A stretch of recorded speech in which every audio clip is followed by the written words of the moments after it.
Après quelques semaines de cours au lycée, il succombe au charme de Mbalou, une collégienne tout juste pubère. Deux jolies pommes avaient poussé sur sa poitrine et son postérieur se bombait convenablement. Famoro, avec tendresse, l'appelait Mbalia. Pour exprimer sa joie, il criait souvent à son nom. Ah, Mbalia, Mbalia la blanche, Mbalia la charmante, Mbalia l'élancée.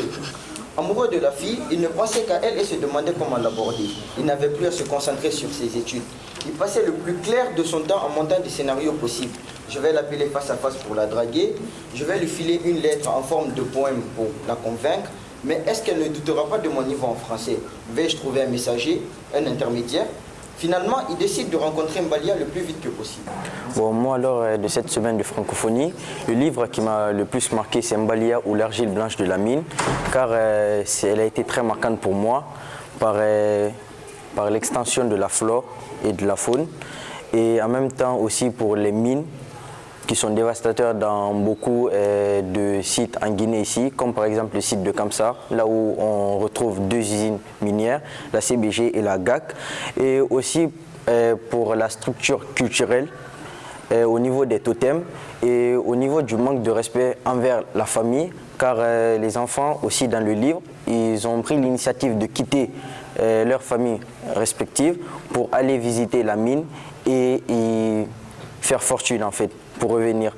Et il y a aussi l'amour de jeunesse qui m'a aussi beaucoup marqué, car quand on est jeune, on réfléchit de façon immature et en fonction de cette expérience, on mûrit et on grandit de cette expérience. Merci beaucoup. Bon, ça a été d'abord un bonheur pour moi de venir répondre à l'invitation du lycée français. Et quand un écrivain est invité et de présenter devant ses lecteurs, c'est un bonheur pour l'écrivain.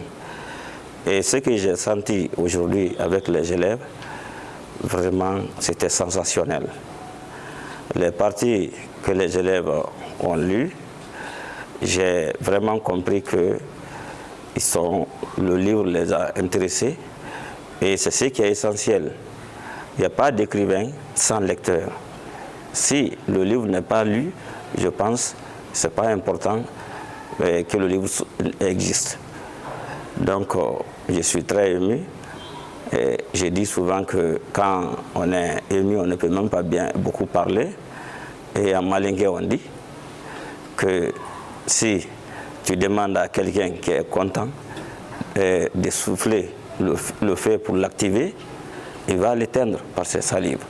Donc, je suis très ému pour ce que les élèves ont fait devant moi aujourd'hui.